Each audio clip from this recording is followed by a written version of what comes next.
After a 5-day journey, my film crew and I have arrived in the small town of Tshumbe, in the center of the Democratic Republic of the Congo. Like many Americans, my knowledge of this country has been filtered through the endless variations of Joseph Conrad's Heart of Darkness, that is the favorite topic of filmmakers and news reporters bold enough to venture here. We are guests of Nicolas Djomo, the Catholic bishop of this place. More than a year earlier, Djomo had invited me to come to see his Congo, and perhaps to help him show something other than a relentless story of his country's misery. He wanted me to see that the Congolese story is not just one of suffering and brutality, it is also one of resilience and compassion.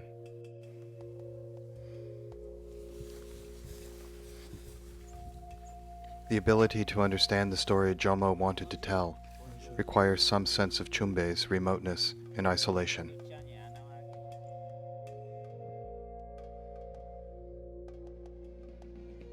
After 4 days of air travel, we land on the single dirt runway in the regional town of Loja.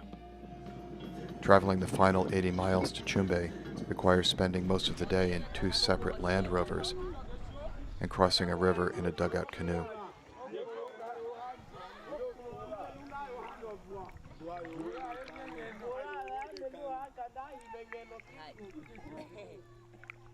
Tshumbe sits upon a vast grass savanna, just to the south of the world's second largest rainforest.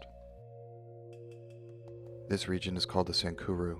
It is a place of great beauty, which can mask the enormous challenges faced by those who live here.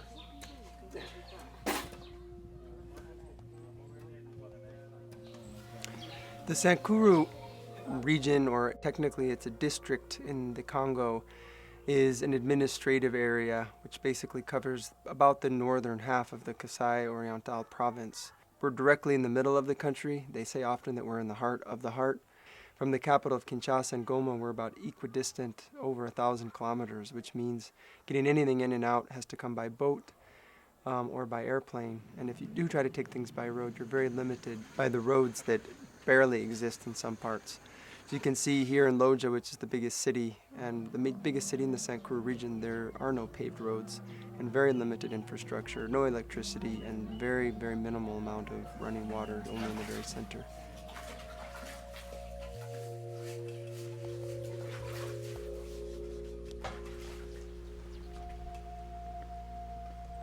Bishop Djomo is a native of the Sankuru, so even though he holds a doctoral degree from the Sorbonne in Paris and travels frequently to Europe and the United States, he has spent his life in service to this remote place. Bishop Djomo has really been known and is a champion for the Sankuru region, and especially for the people living here. Since I have been working with CRS, and even before, I've heard about Bishop Djomo and all of the work that he has done. And I know over time he has brought in an incredible amount of not just resources, but I think really trying to inspire and motivate people here within the Sankuru to do more, to try to get people to a point where they can have the things that they need. Serving as the Bishop of Tshumbe comes with challenges unknown in other parts of the world. The Congo is the size of Western Europe, but has virtually no roads. Congolese cities and towns are isolated islands of settlement that struggle just to get by.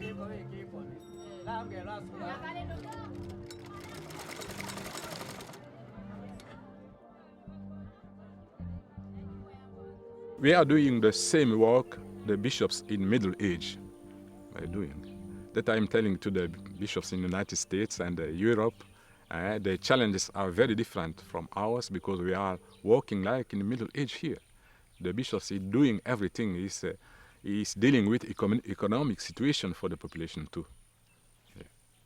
Because the central government in Kinshasa is too weak to deal with these problems, leaders like Bishop Djomo are forced to assume civic responsibilities normally belonging to mayors or regional governors.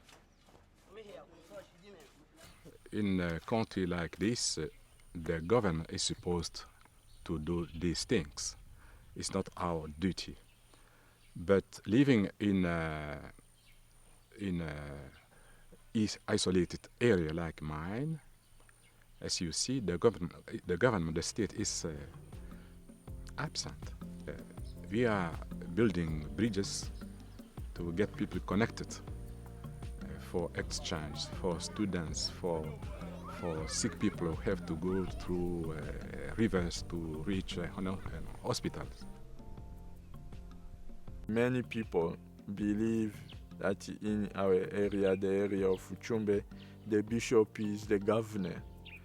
And I remember one incident during 2006 election, since he was the only person who provided services, healthcare, education, building bridges, constructing roads.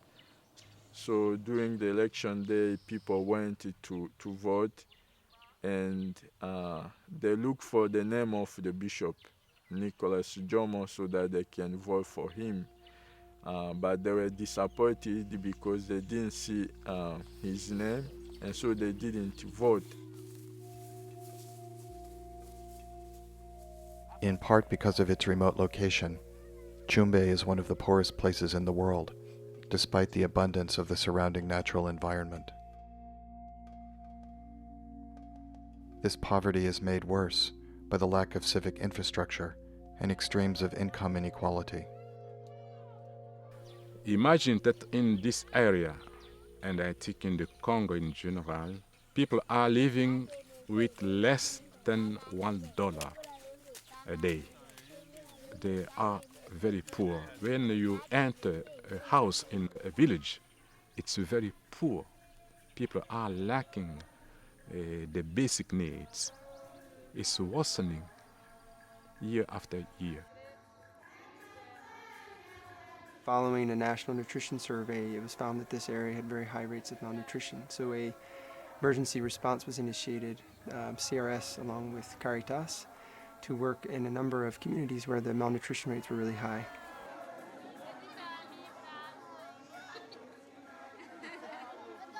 People don't have access to clean water, and without clean water, the consequences are many diseases. People drink water from the stream, and so they drink contaminated waters, and it is very, very bad for the health.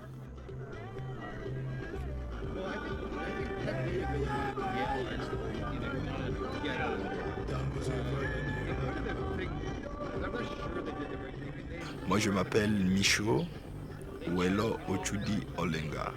Je suis en train de faire un métier de chauffeur. Le Congo est un pays vraiment riche, qui est béni par Dieu. C'est comme en Amérique on dit God bless you, America, USA. C'est comme ça que le Congo ici est béni. Mais c'est triste à dire que le Congo est béni. La majorité de la population est en train de souffrir. Et il y a seulement une minorité, une petite classe qui vit bien et la majorité souffre. The Congo's decline began during the 52 years of brutal colonial occupation by Belgium. Millions died on rubber tree plantations or had their hands hacked off for failing to make their harvesting quotas. After gaining independence in 1960, the Congo was ruled for 37 years by the dictator Mobutu.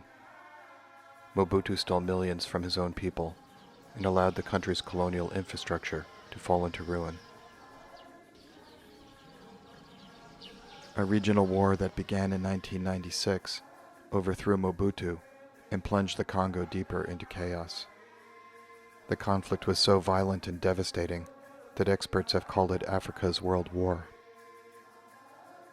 The Congo was at the epicenter of the conflict and lost up to 6 million of its people to direct combat, disease, and starvation.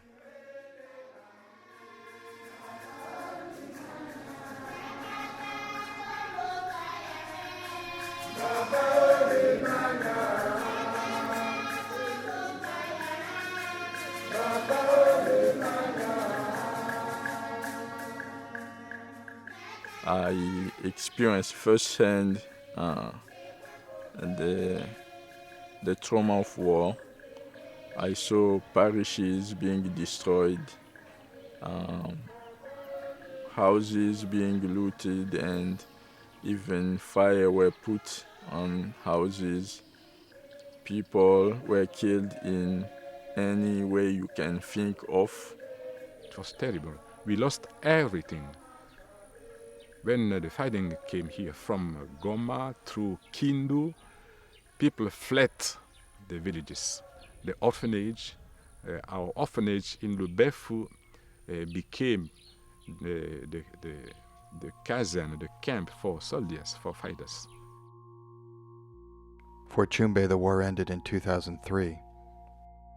However, violence continues in the eastern part of the country as huge multinational corporations scramble to exploit the Congo's vast mineral resources.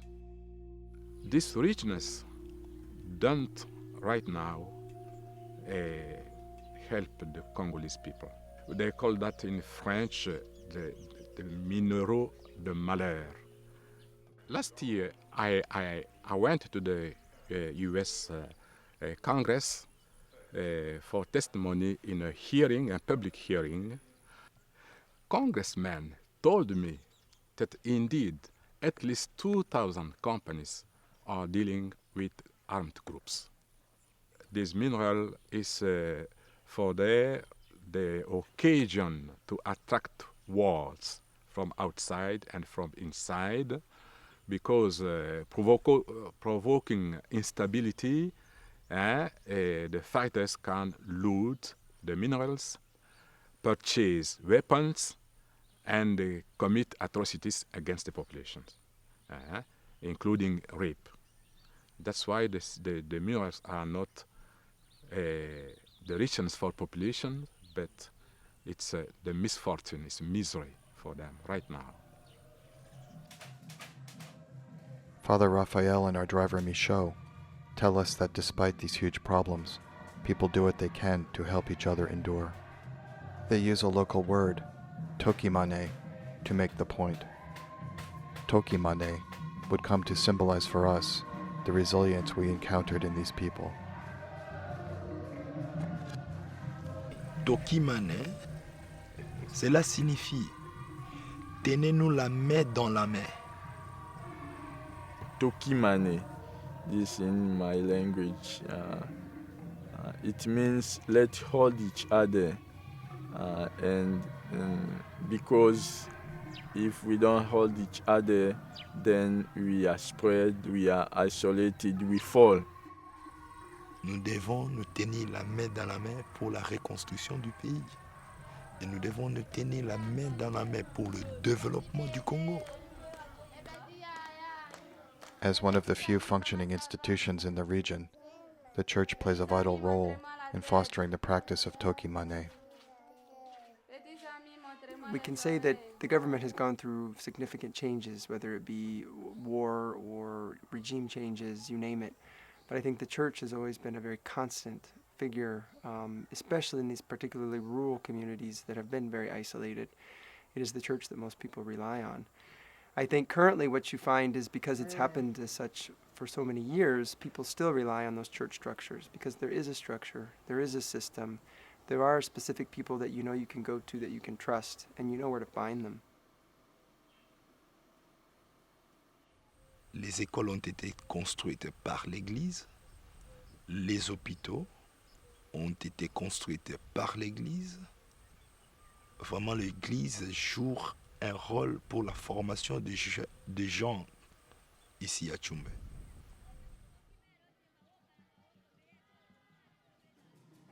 When we stumble across choir practice in Tshumbe's old cathedral, we realize that Tokimane is not just an idea. It is something rooted deeply in Congolese spirituality.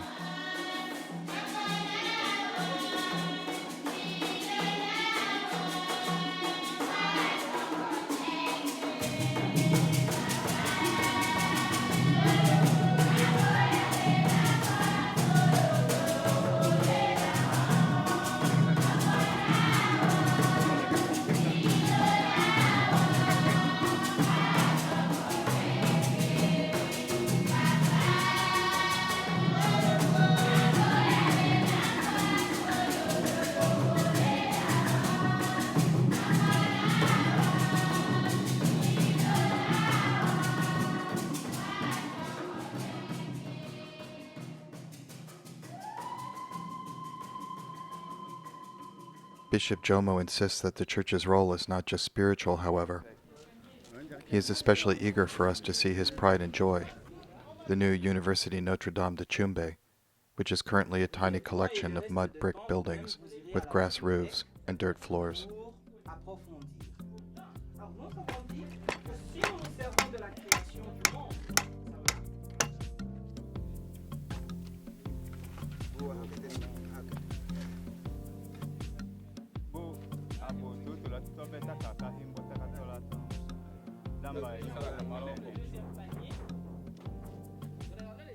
On a voulu établir une université ici parce que, comme vous avez vu, la région est très pauvre.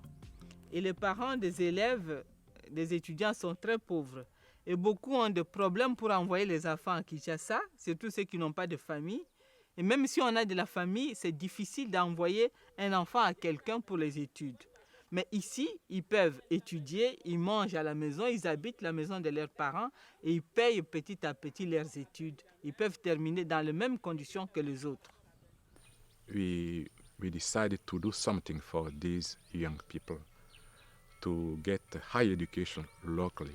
And it's very important for the economy of the region, for the church too. During our tour, the university president, Sister Rebecca Wallow, shows us an enormous set of challenges. A dilapidated 1950s-era generator provides electricity when they are able to pay the $15 per gallon cost of diesel fuel. They have a satellite dish but can't afford internet access. The library is smaller than the personal collections of most university professors in the United States, and a computer lab is years out of date. Still, our guides show off a beautiful site where they plan to construct a new campus when funds become available, and they are all determined to build a better future for their community. We are trying to set up a program, a scholarship program for young people, especially for girls. C'est très important de donner une éducation aux femmes.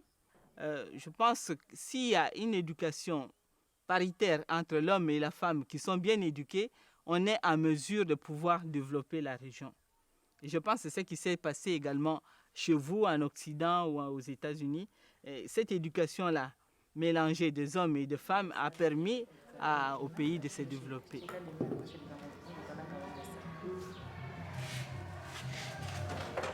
Djomo and Wallow hope that the existence of the university will encourage more young professionals, like Antoinette Hakanyonge, to stay in the region and not seek better opportunities in the city.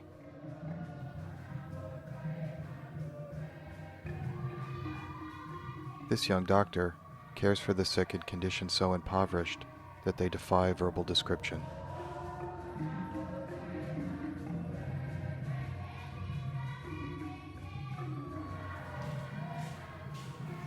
J'aime être médecin parce que je veux continuer à aider la population et surtout les femmes qui ont beaucoup de maladies, celles qui n'ont pas de moyens quand elles viennent à l'hôpital. Parfois, moi-même, je supporte. Alors, j'aime ça, j'aime aider. Before our interview with Dr. Hakanyonge, we toured two of the region's medical facilities and saw for ourselves the extremely poor condition of these places.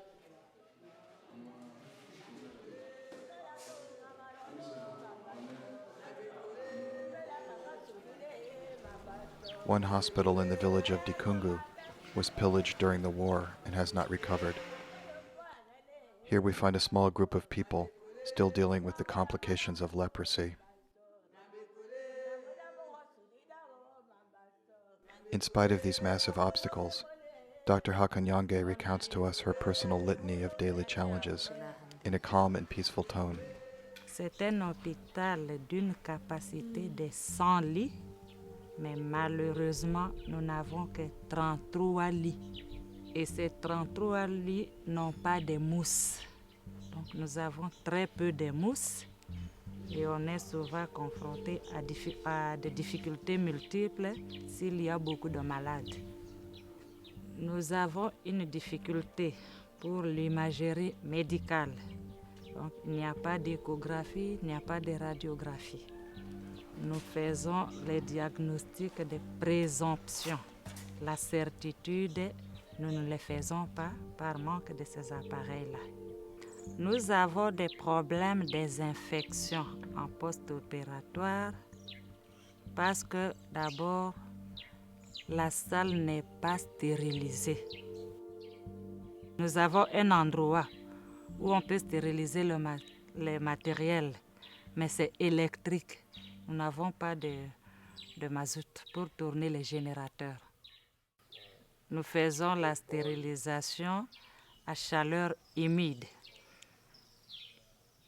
avec du bois.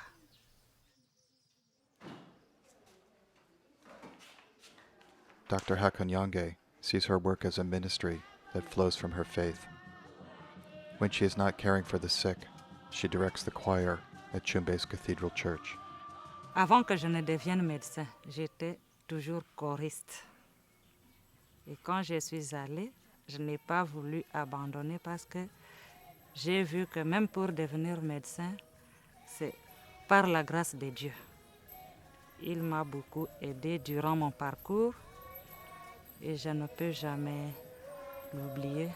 Je ne peux plus abandonner la chorale jusqu'à ce que je vais mourir. Under her direction, the music at the liturgy we attend on Sunday seems to suspend time. 3 hours of dancing, drums, voice, and ritual pass like a single moment of extended presence.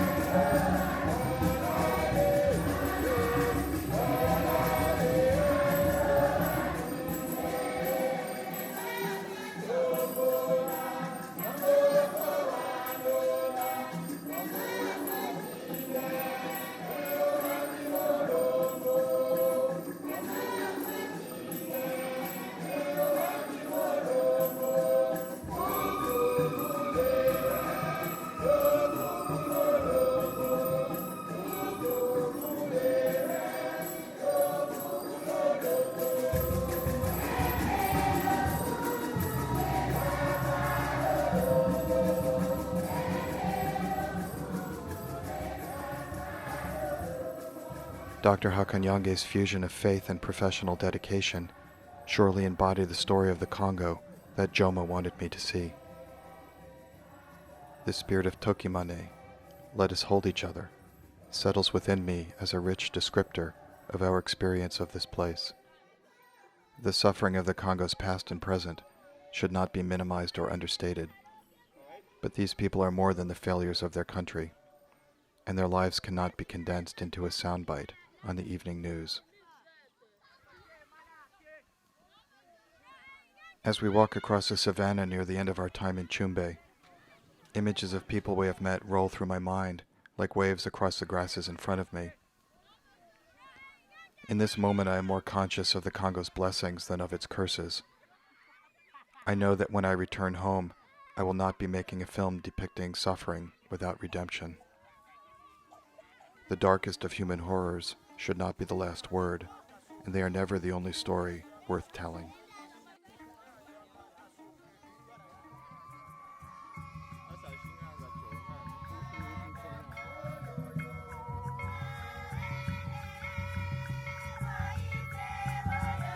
Hello.